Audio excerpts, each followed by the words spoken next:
Picking right back up where we left off of How Poverty Taxes the Brain, Part 1 of Brian's Insights.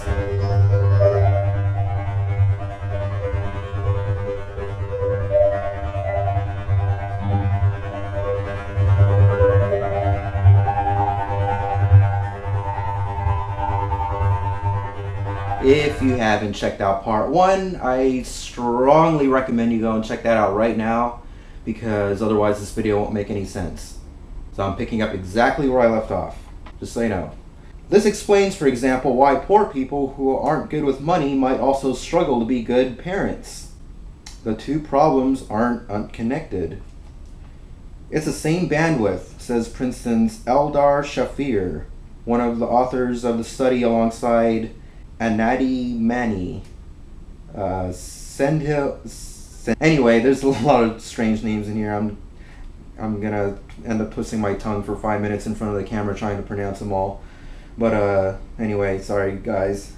Poor people, I can put it in the description. I'll put a link to the article. You guys should already know that. The link to the article is already down there in the video description.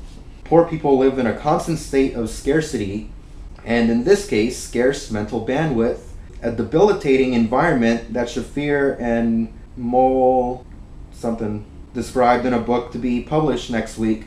Scarcity, why having too little means so much. And then it goes on here to say, what Shafir and his colleagues have identified is not exactly stress, rather poverty imposes something else on people that impedes them even when biological markers of stress, like elevated heart rates and blood pressure, aren't present. Stress can also positively affect us in small quantities. An athlete under stress, for example, may actually perform better. Stress follows a kind of classic curve. A little bit can help, but beyond a certain point, too much of it will harm us. Well, that should be pretty obvious, right? But some people don't understand that. That's okay. This picture of cognitive bandwidth looks different. To study it, the researchers performed two sets of experiments. In the first, about 400 randomly chosen people in a New Jersey mall were asked how they would respond in a scenario where their car required either $150 or $1,500 in repairs. Yeah, I know all about that, stressing out about the car. It's sitting there and I got a deadline to get it off the driveway. It's either got to be junked or smogged and registered. So that's a whole other thing. Yeah, that's another thing floating above my mind, another weight on my shoulders. Simply asking these people to think about financial problems taxed their mental bandwidth. You guys see what I'm saying yet? And these are not people in abject poverty, Shafir says. These are regular folks going to the mall that day. The rich subjects, it says, in the study experienced no such difficulty. In the second experiment, the researchers found similar results when working with a group of farmers in India who experienced a natural annual cycle of poverty and plenty. These farmers received 60% of their annual income in one lump sum after the sugarcane harvest. Beforehand, they are essentially poor. Afterward, briefly, they're not. In a state of pre-harvest poverty, however, they exhibited the same shortage of cognitive bandwidth seen in the American studies in a New Jersey mall. Pretty interesting. The study of these experiments wasn't particularly groundbreaking, which makes it all the more astounding that we've never previously understood this connection between cognition and poverty. This project, there's nothing new in it. There's no new technology. This could have been done years ago, Shafir says. But the work is a product of the relatively new field of behavioral economics. I wonder if that'll be a new field in universities, behavioral economics. Probably won't be able to get a job in it, but you can go out and get it. If mankind even makes it that long. If we don't jump into World War III, it's a whole other thing.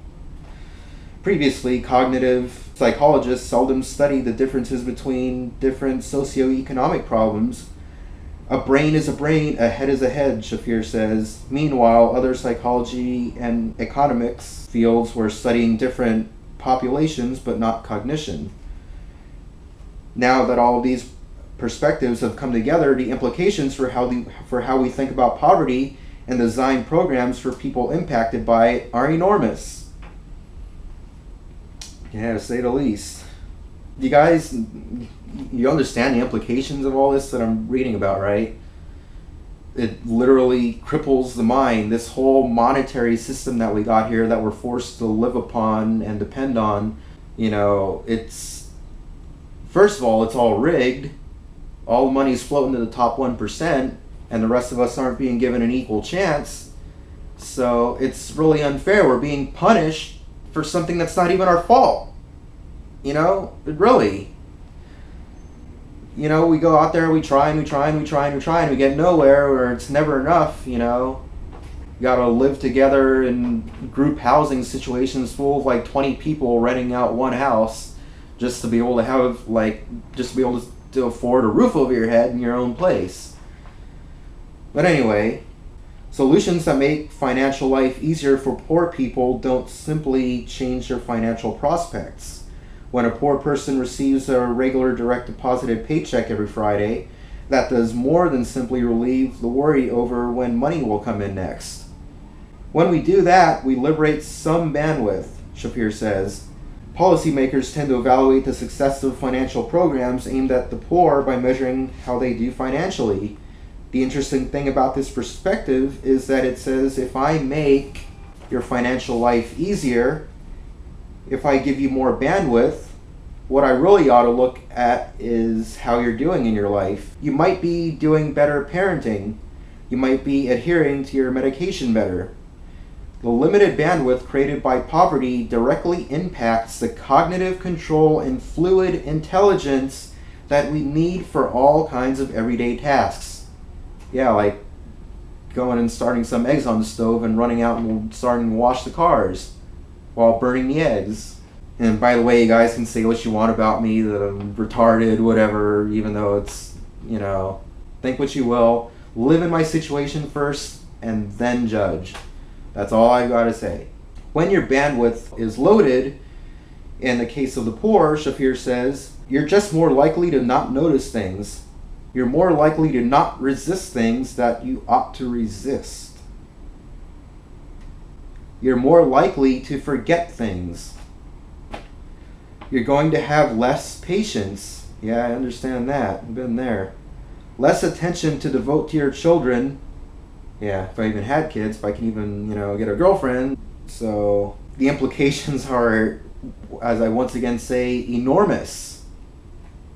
This is serious, you guys. This is affecting people's livelihoods, their quality of life, your ability to experience life, your ability to process experiences of life, just your overall, just general standard of living is being squished. And it's, like I said, like you're being punished for something that's not your fault. It's not your fault you got fired after working at your company 20, 30, 40 years. But guess what?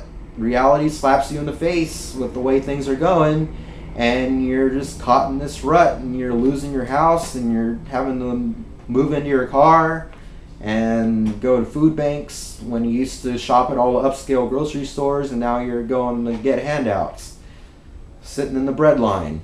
Anyway, at the macro level, this means we lost an enormous amount of cognitive ability during the recession. Millions of people had less bandwidth to give to their children or to remember to take their medication. So basically what this is saying is not only are you personally affected by this, but if you have kids, your kids are suffering too, because mommy and daddy are so fucked up in the head worrying about this and this and that, and the broken car this, and losing the house that, and the electricity bill this and that. And this is what I'm saying. Conversely, going forward, this also means that anti-poverty programs could have a huge benefit that we've never recognized before. Help people become more financially stable, and you also free up their cognitive resources to succeed in all kinds of other ways as well.